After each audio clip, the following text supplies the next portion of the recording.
Hi, hello dear students and dear friends, how are you? I have come back again at my channel Maths Center with a new topic, kinds of noun. So we will discuss all about the kinds of noun. So let's start. The very first topic, that's a proper noun, यानी हिंदी में कहते हैं व्यक्तिवाचक संज्ञा कहते हैं, ठीक है?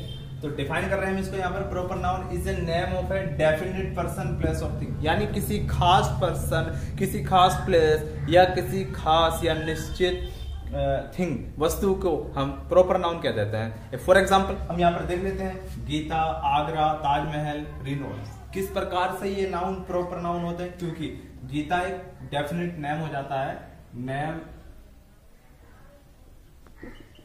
Of a girl, right. Agra name of a city, ठीक है. Taj Mahal name of a building, या फिर Reynolds definite name of a pen. तो बच्चों ध्यान दीजिएगा, ये सब डेफिनेट में आते हैं, यानी ये डेफिनेट है, ठीक है. यहां पर मैं लिख रहा हूं, मैंने लिखा है डेफिनेट, यानी definite name of a girl, definite name of a city, definite name of a building, definite name of a pen. So these all are the examples of the proper noun. And next हम आगे बढ़ रहे हैं अपने topic की तरफ, that's the common noun. तो हम अपना नेक्स्ट टॉपिक डिस्कस करने वाले हैं, दैट्स द कॉमन नाउन. चलिए देखते हैं. कॉमन नाउन जातिवाचक संज्ञा होती है. क्या डेफिनेशन होती है?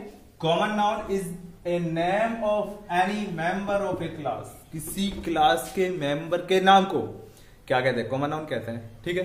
एग्जाम्पल हम देखते हैं. एग्जाम्पल में बहुत सारे एग्जाम्पल आते हैं, जैसे गर्ल, जैसे सिटी, जैसे कंट्री, जैसे बॉय, जैसे न्यूज़पेपर,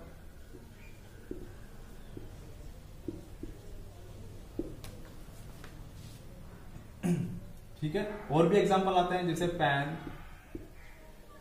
ठीक है, जैसे मूवी, ठीक है, एटसेट्रा. तो these all are the examples of the common noun. चलिए हम नेक्स्ट टॉपिक की तरफ बढ़ते हैं, दैट्स द कलेक्टिव नाउन. तो देखते हैं हमारा next topic, that's the collective noun.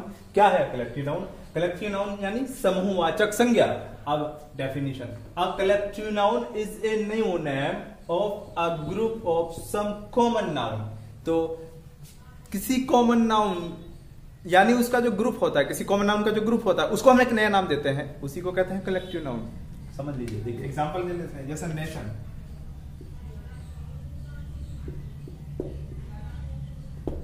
जैसे टीम, जैसे क्राउड, जैसे आर्मी, एटसेट्रा. तो इस तरह के और भी एग्जांपल्स हो सकते हैं, ठीक है. तो हम बढ़ते हैं अपने नेक्स्ट टॉपिक की तरफ, that's the material noun and abstract noun. चलिए देखते हैं. तो बच्चों मटेरियल नाउन क्या होता है देख लेते हैं एक बार. मटेरियल नाउन यानी कि पदार्थवाचक संज्ञा. तो a material noun is a collection of solids और लिक्विड्स. जो सॉलिड्स और लिक्विड्स का जो कलेक्शन है, बस मटेरियल नाउन पदार्थवाचक संज्ञा होती है. एग्जांपल देखते हैं. एग्जांपल बहुत सारे बन जाते हैं, जैसे वाटर,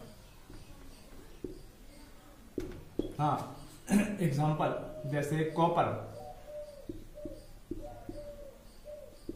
जैसे ऑयल, जैसे मिल्क. इस तरह से, ठीक है. या फिर हम किसी और मेटल का नाम लिख सकते हैं यहाँ पे, जैसे plastic, etcetera. So these are the some examples of the material noun, ठीक है. नेक्स्ट की तरफ बढ़ रहे हैं, दैट्स द एब्स्ट्रैक्ट नाउन. इसको नोट कर लीजिए. क्या होता है एब्स्ट्रैक्ट नाउन? देख लीजिए. एब्स्ट्रैक्ट नाउन जो एक्चुअली होता है वो बहुत ही यूनिक टाइप का नाउन होता है. इस नाउन के अंदर जो फैक्ट्स आते हैं या जो भी एग्जांपल बनेंगे वो क्या होंगे?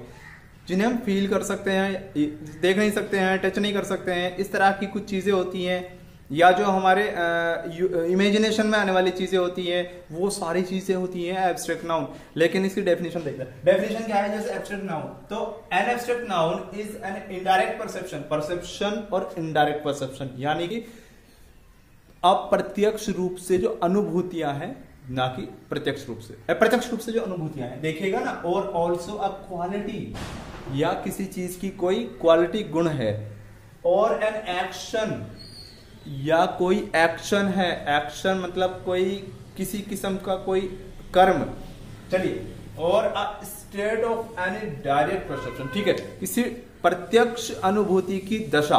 तो ये हिंदी में इसकी टर्मिनोलॉजी में समझा रहा हूं। देखिए यहां पर लिख दीजिए, परसेप्शन माने अनुभूति, स्टेट माने दशा, क्वालिटी माने गुण, डायरेक्ट माने प्रत्यक्ष, एंड इनडायरेक्ट माने अप्रत्यक्ष।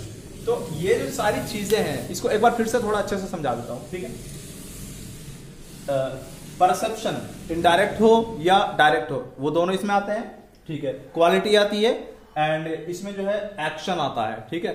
और जो डायरेक्ट परसेप्शन है उसकी स्टेट आ जाती है।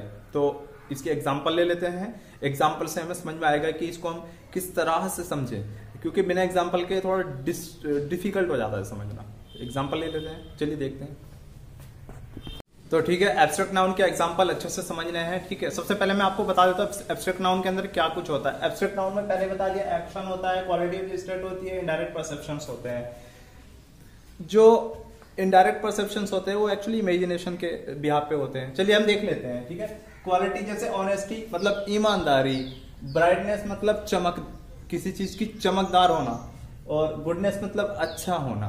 तो ये क्वालिटी हो सकती है किसी वस्तु की चमक को, या किसी व्यक्ति के अच्छे होने को, या ईमानदारी होने को, ठीक है। सेकंड एक्शन, एक्शन में theft, movement, that laughter. Theft मतलब चोरी, मूवमेंट मतलब कोई आंदोलन, जैसे हिस्ट्री के अंदर बहुत सारे मूवमेंट हुए हैं, जैसे महात्मा गांधी जी ने अपने देश को आजाद कराने के लिए एक मूवमेंट चलाया, वगैरह वगैरह, ठीक है। देख लेते हैं लाफ्टर क्या होता है। लाफ्टर मतलब जैसे हंसना, हंसी एक एक्शन होता है, और ये भी एब्स्ट्रैक्ट नाउन में आ जाता है, क्योंकि इसको हम फील करते हैं, छू नहीं सकते, देख नहीं सकते, मतलब, ठीक है। देख लेते हैं नेक्स्ट स्टेट। स्टेट क्या होता है जैसे childhood, youth, sleep, poverty. Childhood का मतलब होता है बचपना, यूथ का मतलब जवानी, स्लीप का मतलब सोना, और पॉवर्टी मतलब गरीबी। ये सारी चीजें स्टेट होती है। जैसे कोई आदमी सोने की स्टेट में है, या कोई पॉवर्टी गरीबी की स्टेट में है, या कोई आदमी बचपने की स्टेट में चल रहा है, या जवानी की स्टेट। चलिए देखते हैं नेक्स्ट क्या होता है, इनडायरेक्ट परसेप्शंस। बस ये वाला जो होता है यही सबसे ज्यादा यूनिक टाइप का होता है। यूनिक टाइप का इसलिए होता है क्योंकि ये हमारी इमेजिनेशन का पार्ट होता है। जैसे म्यूजिक को अगर हम देखते हैं तो म्यूजिक हमारी इमेजिनेशन का पार्ट है। जैसे एयर है, एयर भी एक इमेजिनरी चीज होती है, क्योंकि उसको हम ना देख सकते हैं ना टच कर सकते हैं, only we can feel that. तो देखिए केमिस्ट्री, ब्यूटी एंड ग्रामर। तो these are the all about kinds of noun with explanation and examples। तो दोस्तों और विद्यार्थियों, कैसा लगा ये वीडियो आपको, जरूर कमेंट बॉक्स में अपने वैल्यूएबल रिएक्शन दीजिएगा। चैनल को शेयर, सब्सक्राइब कीजिएगा, बेल आइकन को प्रेस जरूर कीजिएगा। इसी तरह के बेसिक्स आपको मिलेंगे, जैसे नेक्स्ट टॉपिक वर्ब, एडवर्ब, ठीक है। बने रहना, और इंग्लिश के कुछ इंटरेस्टिंग स्पीकिंग हिंट्स और टिप्स भी मैं आपको देता रहूंगा, ठीक है। मैथमेटिक्स की वीडियोस में डाल ही रहा हूं, साथ में इंग्लिश की भी डालता रहता हूं। So thanks for your precious time. Thanks for watching the video. जय हिंद, जय भारत।